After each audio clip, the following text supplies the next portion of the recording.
4 fakta dari gonor atau kencing nanah. Yang pertama ini menular tanpa disadari. Pada wanita, umumnya penyakit menular ini ditandai dengan gejala berupa keputihan, pendarahan, dan rasa panas saat buang air kecil. Nah, sayangnya kebanyakan wanita ini enggak mengalami gejala ini. Kira-kira sekitar 50% dari wanita yang terinfeksi gonor tak mengalami gejala.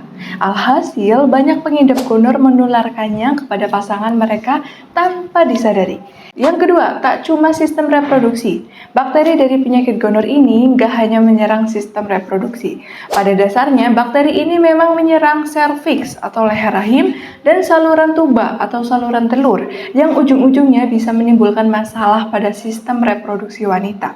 Akan tetapi, bakteri penyebab gonor juga bisa menyerang dubur, uretra atau saluran kencing dan sperma, mata, dan tenggorokan. Kebanyakan penyakit ini ditularkan melalui hubungan intim seperti anal atau oral seks dan berhubungan intim tanpa menggunakan kondom. Yang ketiga, ada sederet komplikasi. Nah, pengidap gonor sebaiknya harus segera meminta bantuan dokter untuk mengatasi penyakit tersebut. Pasalnya, gonor yang dibiarkan berlarut-larut dapat menimbulkan berbagai komplikasi.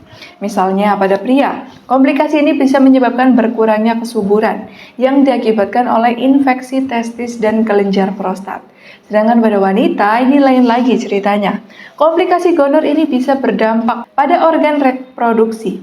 Sekitar 15% kasus gonor yang tak diobati akan menyebabkan penyakit radang panggul. Nah, jadi hati-hati. Hal ini bisa memicu sakit tulang panggul jangka panjang, kemandulan, dan kehamilan ektopik atau di luar rahim. Meski jarang terjadi, infeksi pada bagian tubuh lain juga bisa terjadi bila gonor tidak diobati dan menyebar melalui darah. Nah, yang keempat, dari bumil ke bayi. Wanita yang mengidap gonor dan sedang mengandung perlu berhati-hati, sebab infeksi penyakit ini bisa ditularkan dari ibu ke bayi. Bayi yang terinfeksi bakteri ini bisa dilihat melalui gejala-gejalanya ketika baru lahir. Misalnya, dilihat dari kondisi matanya yang biasanya muncul selama 2 pekan pertama. Contohnya mata merah, bengkak, dan mengeluarkan cairan yang kental seperti nanah.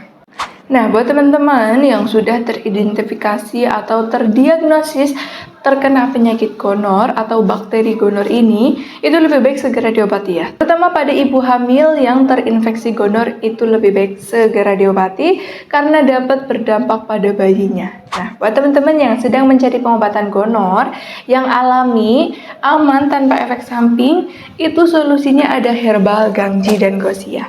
Gangji dan Gosia ini 100% terbuat dari bahan alami ya, jadi tidak ada efek samping. Juga sudah memiliki izin resmi dari BPOM serta halal MUI.